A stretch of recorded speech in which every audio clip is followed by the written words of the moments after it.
The Republic of China is a state under siege. Based on the island of Formosa, now known as Taiwan, the Republic of China, or ROC, lives in a state of semi-permanent exile imposed by its main rival, the People's Republic of China, which today controls the entire Chinese mainland and receives recognition as the one true Chinese state from a majority of world nations. The PRC claims Formosa as a part of its territory and claims the ROC's population as its own. Stuck on an island of some 24 million, the nation of Taiwan has no hope of taking back the mainland from a population close to 100 times its size. But with such a massive disparity in size between the two Chinas, it may be a surprise to some that the Communist Party on the mainland continues to allow Taiwan to exist at all.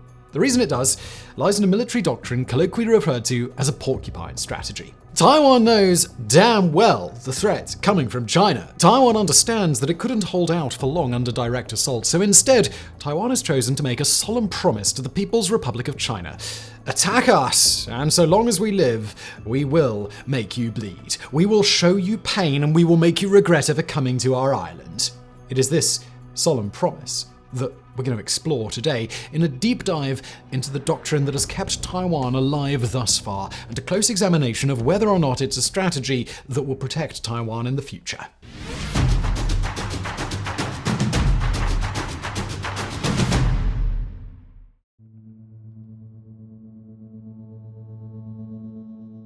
In order to understand what exactly Taiwan is doing, it's important to step away from the involved parties for a moment and examine the principles Taiwan is using in a vacuum. At its core, Taiwan's strategy is based on the idea of deterrence, an effort to convince an enemy nation that they don't want to engage in a conflict because of the severe costs that your own defending nation could impose on the enemy because of their attack. In the world of nuclear warfare, deterrence is widely recognized as the main reason why the US and the Soviet Union never started dropping H-bombs on each other. If one side attacked, it knew that the other side could and would retaliate before being wiped out. Everybody gets bombarded with nuclear weapons and everybody loses, even if the aggressor did technically destroy their enemy. In conventional warfare, deterrence is a somewhat different beast, but it works in basically the same way. Much like the sharp quills of a porcupine make it seem dangerous for a predator to try and attack from behind, a military porcupine strategy is meant to make one's own nation seem like more trouble than it's worth. Assuming that an invading country will have to march its army to your country's capital and take it over, a nation practicing conventional deterrence would make it exceptionally clear that they can shred that invading army to bits, whether by hit-and-run attacks, direct confrontation, booby traps, bombing runs, or anything else. The defender has made it clear that even if a handful of surviving troops make it to the capital, their army will have suffered horrifically. So horrifically, in fact, they would have been much better for the invader to just not invade at all. Now, before we continue, we've got to establish that despite this area being a sort of nomenclature minefield, we're referring to the Republic of China as Taiwan here and the People's Republic of China as China. But when we take a close examination of conventional deterrence strategy, it makes sense for Taiwan in particular for three main reasons. Firstly, Taiwan is an island nation located about 100 miles off the coast of the Chinese mainland. This, by itself, is already a major advantage. Although Chinese aircraft could strafe Taiwan from their home bases, any ground invasion would have to use an armada of ships, meaning that any could be sunk or incapacitated, which would take out hundreds or even thousands of Chinese troops. Inherently, a sea crossing buys Taiwan time and opportunities to flay the PRC's invading force before they reach land, incurring costs that China might not accept. That's deterrence for you. Second, Taiwan is constrained by its relative inability to maneuver on the island of Formosa itself. The island certainly isn't tiny, but it's only got so many places where Taiwanese forces could hold back China before they reach the capital of Taipei. For Taiwan, this means that it's much more cost-effective to invest in things like an air force, anti-air and anti-ship defenses, and a coastal defense fleet than it is to maintain a standing army that can rival China's. That is to say, deterrence not only makes sense, but it makes more sense than preparing for open battles on Formosa. And third, despite the People's Republic of China gaining recognition from most of the world, Taiwan receives massive amounts of intangible support from countries like the United States. That aid can fix some problems for Taiwan, which on its own would have nowhere near the economic power required to fund a successful military defense against the PRC.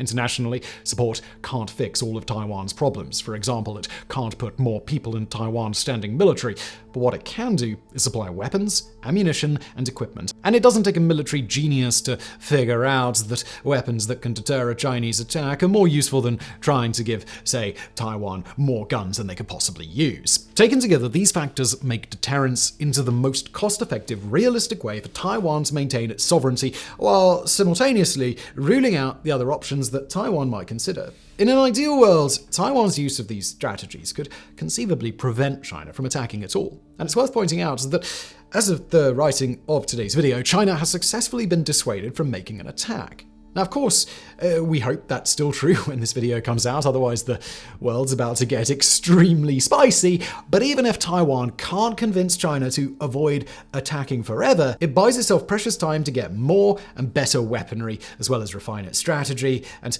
clearly illustrate just how much damage it could do to China before it went down.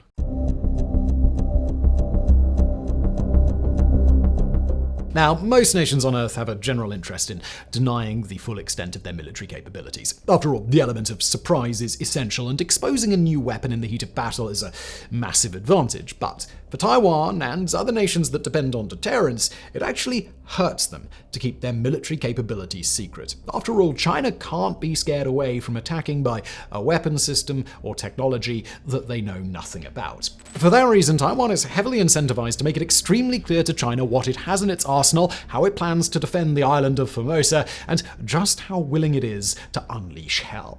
In order to examine how robust the Taiwanese defense could actually be, well, we can start off by looking at what they've got in their arsenal. On the most basic level, the Republic of China Armed Forces have an active duty force of 215,000, roughly a tenth of the size of the PRC's 2 million strong defense forces. But Taiwan uses a system of mandatory military service, conscripting its citizens for 4 months at age 18. As such, Taiwan's number of reservists is much higher, somewhere around the 2.25 million mark, with presumably all of those reservists being willing to enter active service under the threat of a Chinese invasion. And then there's the equipment. The Republic of China Army fields over 1,000 relatively older tanks, with about 100 US-made Abrams tanks on back order, and it's got similar numbers of personnel carriers to match, plus tens of thousands of Hummers and Jeeps. More important, it's many thousands of artillery pieces, missile launchers, advanced US-made attack helicopters, and an arsenal of anti-air and anti-tank missiles that can help to defend against an invasion from the sea.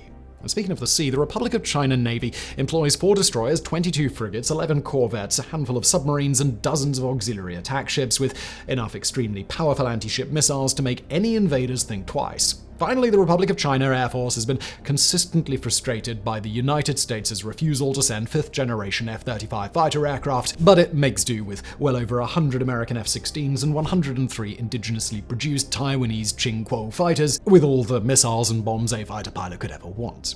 As for how Taiwan plans to actually use these stockpiles, its defensive strategy exists in 3 concentric rings around the island. The first ring is all about intelligence work and spycraft. Taiwan must figure out what China's most likely route to invasion is on a given day and be prepared to react in real time. Their troops, their equipment, and their plans all have to be aimed at the right places with the right levels of strength in order to hold out. The second ring is the sea, where Taiwan's fleet of ships is primed to wage asymmetric guerrilla warfare backed up by their advanced aircraft in the sky. Crucially, these ships and planes aren't expecting to survive. They're here to buy time and bring down as many of the enemy as possible. Finally, the third layer of defense is made to take place on the island itself, using terrain and cityscapes to fight tooth and nail using the same gritty, asymmetric tactics as were done on the seas. The entire 3-ring structure is watched over by Taiwan's early warning systems, which all but ensure that a surprise attack is impossible and go a long way in getting Taiwan ready to resist the missile strikes and air campaign that would almost certainly precede an invasion by sea.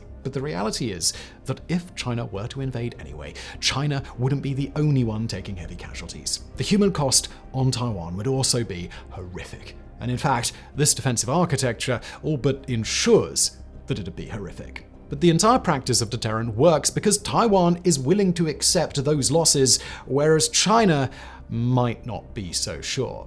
Taken together, these stockpiles and defensive principles are known as the overall defense concept.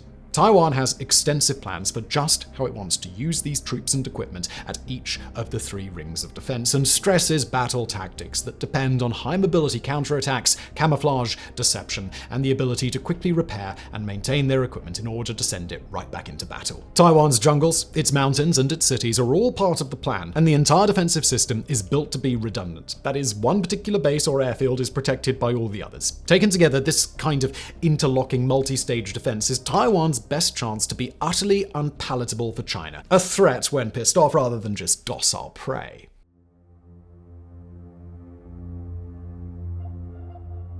As should already be obvious by the sheer amount of American kit in Taiwan's arsenal, the US has been a major military ally to Taiwan over the course of its history. Although Washington maintains its diplomatic relations with Beijing, not Taipei, its arms deals and monetary support have overwhelmingly favored Taiwan over mainland China. Although the US no longer maintains an official military presence on Taiwan, it does operate several military bases in the Philippines, Japan, and South Korea, all of which put Taiwan under a sort of protective umbrella. The militaries of America and Taiwan have a long history of joint training exercises, and the US provides material support to several aspects of the Taiwanese military, including air-to-air refueling for their planes. However, the US has consistently opposed Taiwan when it comes to acquiring nuclear weapons, and though Taiwan has the breakout capability to produce a nuclear warhead using their prior civil nuclear knowledge, American pressure has so far been successful in preventing full nuclearization.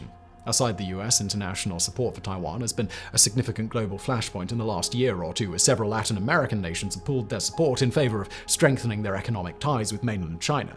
However, the European Union, Japan, and Singapore have kept clear military links with Taiwan, and Japan has even passed legislation that would allow it to deploy its forces to defend a regional ally, nearly universally accepted to mean Taiwan. But it's actually not any of these international allies that have had the biggest impact on Taiwan's last year or so. It's Ukraine, and more specifically, the Ukrainian defense against a large-scale invasion by Russia. The parallels between Taiwan and Ukraine are abundant. Both are a smaller, less equipped military power whose major power neighbor wants to exercise its own perceived claim to their territory. The Ukrainian defense of their country, then, has been a valuable opportunity to test many of Taiwan's assumptions about their own defense, how well their military might hold up, how long a war might last, how costly it might be, and how faithful the international community might or might not be. In many ways, the bungled Russian invasion is likely to actually help Taiwan's case. China's elite, including Xi Jinping, tend to be far more risk-averse and militarily cautious than Vladimir Putin and his own leadership, so with such a catastrophically detailed example of just how badly an invasion can go, it's not unthinkable that China might have changed its estimation of just how hard invading Taiwan would be.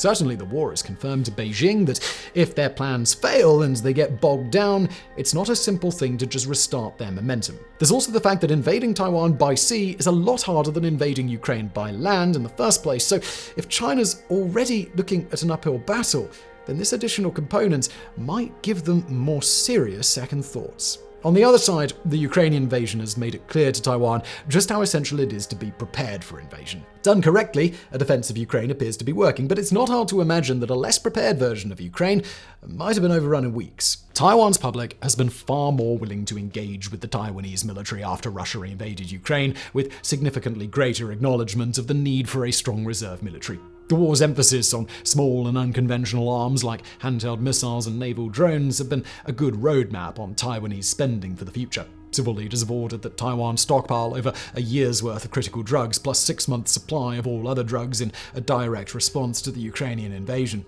In 2022, women were included in Taiwan's reserve training programs for the first time, and the length of Taiwan's mandatory conscription period, which had been 4 months per citizen since 2012, has now been raised to a period of a year. Finally, we've got to weigh in a second reality check for China.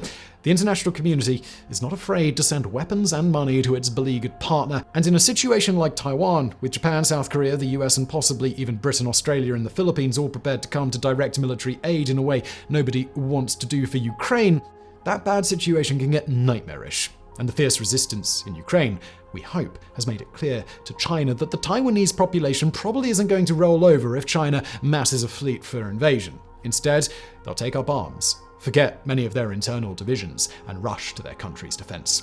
It's the same hard lesson that Russia has tried and failed to learn many times in Chechnya, in Georgia, and now in Ukraine. For a power like Russia or China, these sorts of invasions are about territory, resources, and ultimately politics. For countries like Ukraine or Taiwan, though, they're a question of survival. And a country fighting for its survival will always have more motivation, more courageousness, and more ruthless troops working in its defense.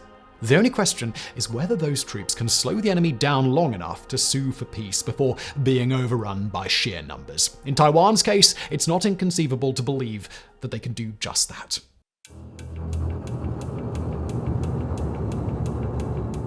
When we imagine how a Chinese attempt at invading Taiwan would look, we don't actually need to rely on our imaginations, at least not completely. Taiwan, China, the United States, and other nations around the world have been deeply invested in trying to figure out how the conflict would go via the use of war games. And in early 2023, the Washington, D.C.-based Center for Strategic and International Studies, CSIS, took it upon themselves to release the most up-to-date analysis of a potential invasion that is publicly available for review. In order to try and address the question, CSIS ran dozens of war games using a number of key changing baseline conditions, and while we won't go through each of them here, the results overall speak volumes about what Taiwan must do to defend itself. First, the main conclusions. According to CSIS, 4 conditions are necessary for Taiwan to survive a Chinese invasion. Taiwan itself must resist tooth and nail. The United States must not only join with Taiwan, but also with the full force of its military. The United States must be able to use its air bases in Japan, and the United States must possess a sufficient number of long-range anti-ship missiles. Even if all these conditions are met, a successful defense of Taiwan results in the loss of dozens of ships, hundreds of aircrafts, and thousands of troops from Taiwanese, US, and other allied forces every single time. While the war games where Taiwan won wrecked the Chinese military, they also devastated Taiwan itself, including lost access to power and basic infrastructure and support services. And that's the best case scenario. The first group of outcomes to explore was the so-called base scenario, which saw a US-led coalition aid Taiwan and repel the invasion. In these scenarios, the United States lost at least 2 aircraft carriers every single time, and Taiwan lost a massive number of its air fleet and its entire navy, even though Chinese forces rarely broke through to land. Taiwan would survive, and somewhat decisively, but still at a massive cost to Taiwan and its global partners. Then there were the pessimistic scenarios, which included outcomes like delayed US mobilization, late engagement, Taiwanese operational incompetence, and an American unwillingness to strike the Chinese mainland. Obviously, these went a good bit better for China, although of 18 scenarios, none resulted in a clear Chinese occupation of Taiwan. Most ended in a stalemate, while a few ended in a clear Chinese defeat. Not awful news for Taiwan, although the losses in these scenarios are far heavier. Then there are the optimistic scenarios, which incorporated better US-Japan cooperation, Chinese hesitancy to use their missile arsenal, better aircraft and pilots for the US than for China, and Japanese authorization to use lethal force early. These scenarios, again, unsurprisingly, led to a Chinese defeat, in which only a minimal foothold on Taiwan could be established. Here, every Chinese amphibious ship was sunk, and so were most of its naval vessels. The American, Taiwanese, and Japanese losses were far lower, and although these scenarios assumed that both sides would make peace once China was defeated, it's entirely feasible that the Allied coalition might have chosen to take the fight to Chinese soil rather than end the conflict. Then there's the situation where Taiwan ends up alone with no material assistance from the US. When this option was played out, Taiwan was crushed decisively, with about 10 weeks from the start of hostilities until the moment China raised its flag over Taipei's presidential palace. Urban combat in the streets of Taipei and other cities did slow the Chinese down, and some 23,000 Chinese soldiers would die in the attack, but Taiwan would be utterly destroyed in the process. And lastly, there was a scenario known as Ragnarok, a situation that gave China the conditions it needed to win, no matter how realistic. The constraints on Taiwan and its allies were far heavier here. US planes could not take part in the conflict if Japan stayed neutral, which it did, and American bombers would be intercepted or warded off by surface-to-air missiles, an outcome that is not particularly realistic in real life. The situation was still very costly for China, but saw the US mostly unable to defend Taiwan until it could arrive with a superfleet of 2 aircraft carriers, 10 submarines, and some 30 other combat ships. By then, China was ready to repel them and destroyed most of the fleet while successfully locking down Taiwan. The outcome was devastating for the US and spelled a complete end to the nation of Taiwan. Overall, we can't emphasize enough just how costly every one of these scenarios was for all sides involved. Almost all of them included either partial or total destruction of the Taiwanese military, and most of them incurred the sort of costs on China that would take decades to rebuild, and the vast majority included repercussions for the United States, particularly in the way of combat deaths that would border on unthinkable for the United States of today. As the CSIS report points out, most classified wargames by the Department of Defense actually come out more favorably for China than these ones did, and though it's not clear exactly why this is, it's important to bear in mind that the worst-case scenario among these wargames might look more like the best-case scenarios when weighed against the classified ones. Finally, it's important to isolate the thing these wargames didn't directly address: the threat of nuclear weapons. Although Taiwan itself does not have nuclear warheads, a US entry into the conflict would put two nuclear-armed nations on opposing sides of a war, and in that scenario, there are no guarantees that the conflict couldn't escalate until those nuclear weapons were used. The costs of this outcome are far beyond anything a conventional war could produce, and although it's not up to us to determine whether sacrificing Taiwan outright might even be worth avoiding the threat of a nuclear exchange, it's important to acknowledge that that question is part of the global calculus here.